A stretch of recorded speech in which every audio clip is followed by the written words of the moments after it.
So, dear participants in the breakout session on addiction prevention, I'm really sorry that I cannot be with you today. Unfortunately, we have an event at the EMCD at the same time. We celebrate, as you also are sitting here together today, we celebrate the 26th of June, the International Drugs Day, and we do this for many years already at our headquarters together with the diplomatic community in Lisbon and with our partners in the Portuguese authorities. Thank you, Mr. Blurs. As you are the director of the European Monitoring Center for Drugs and Drug Addiction, what will be your main message on the World Day Against Drugs and Drug Addiction? I think the main message is we have to continue. We have to continue our work, and I think in the end we are quite successful. Not everybody agrees with that, but I think we are quite successful. If you see our recent European Drugs Report that we just published, we have a few important messages there. I think the first one is the traditional plant-based substances that we know, heroin, cocaine and cannabis in particular, there for many years now the consumption is stable and is going partly down.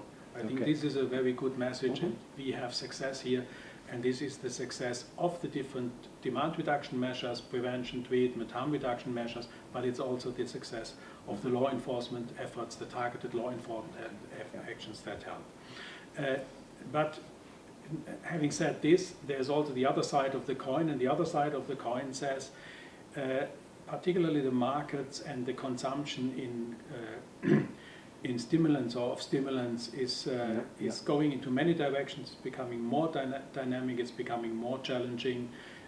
We see, for example, an increasing appearance of methamphetamine in Europe, which is a very, very dangerous substance and can spread quite quickly. We see that the typical consumption patterns is now polydrug use. Young people mix all kinds of substances, powders and pills, and in the end they do not really know which kind of cocktails they take. Most stimulants, yeah? This is mainly the stimulants area, and also the so-called new psychoactive substances. A big part of this are the so-called legal highs. I think there we really have to see that this is an area that is very much of our concern. We had last year 73 substances notified for the first time to the early warning system that we are running together with Europol, and we have currently 280 substances on our radar, and this is really a development that we are really concerned about, and we really have to follow this very closely. Okay. Has it sense that we invest more and more in prevention? That's what we aim to do with our Rotarian Action Group, addiction prevention, but has this sense? Is that not a drop in the ocean if you look at all the money that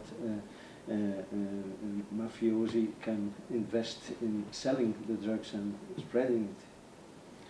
You know, it is true that drug traffickers, they seem to have endless money, and I'm sure many national police forces do not have a comparable amount of resources, and also for prevention or treatment or other actions, the resources will never be enough. But I think if we would give up, I think they would have won, and this is not what none of us wants to have this. I think we have enough experience and evidence that demand reduction measures, and in particular also prevention, that helps and has an impact. And I think if you see your organization as Rotary with 1.2 million, I was told, members all over the world, with personalities that are per definition, I would say by definition, are multipliers. If you go on and you really promote prevention more and more, I think this clearly has an impact. And if you join forces, and I know that you join forces with national universities for the evidence, with Mentor Foundation, with the United Nations, UNODC, with us and others, I think all together we clearly have an impact and we can tackle the problem. Oh, great. You talked about evidence. If we stimulate clubs to implement programs in the local community, in the local schools and so on, we must be sure that these programs are evidence-based, that there is result.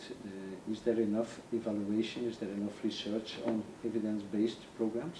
You know, if you see measures like treatment or harm reduction, there was a lot of discussion, contradiction, ideologies in the game over many, many years, let's say the last 10, 20, 30 years even. As they were, many of the measures were so much under attack, they were forced to prove and to provide the evidence. Prevention on the other side, nobody can have anything against the aim of prevention to say we prevent people from taking drugs. This is an aim everybody under science. So the pressure of providing evidence was not so strong as on the other side. I think very often projects were launched or programs were launched just because there was goodwill and there was money. But unfortunately this time is over now. Today we have, over the last few years, we see an enormous progress in evidence for certain prevention measures. I think the Americans were very much, the Americans were very much at the forefront. The United States invests several times more money in evaluating programs, projects, improving evidence. And so I think today we can see projects that are launched today are normally evidence-based projects, and you can see how they work, where they work, under which circumstances, in which cultural context they really function. Okay, great. So that's why where Rotary can invest. If we developed with our District 1620, we developed a model for supporting clubs to implement concrete evidence-based drug prevention programs, as you have Unplugged. Unplugged was also supported by the European Communion. You have experience with the program. You follow the results of this program? It's not just that we follow the results of the program.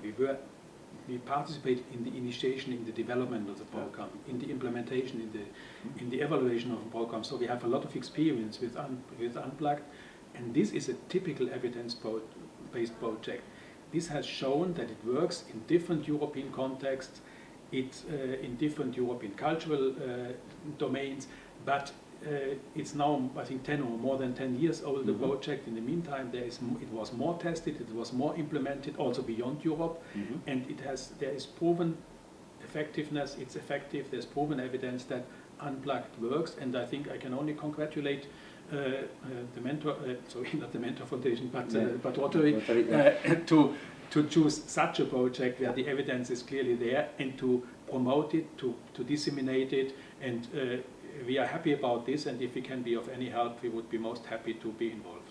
Okay, so if we are implementing this in other cultures, in other languages, we could come to your office for help in evaluation, implementing, spreading it, and giving us advice on that level.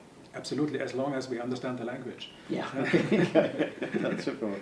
In Rotary we have, of course, many languages, but we have also many contacts with academic institutes that can help us to transculturalize these programs and so on. But we have here people from 20 nationalities at the EMCDDA, so already a certain number of languages we can cover. Thank you. What would be your message to the people in our breakout session now, today? Yeah, I think it's a bit like what I said in the beginning. We should not give up. Prevention works. Evidence-based prevention, I think, is really the key.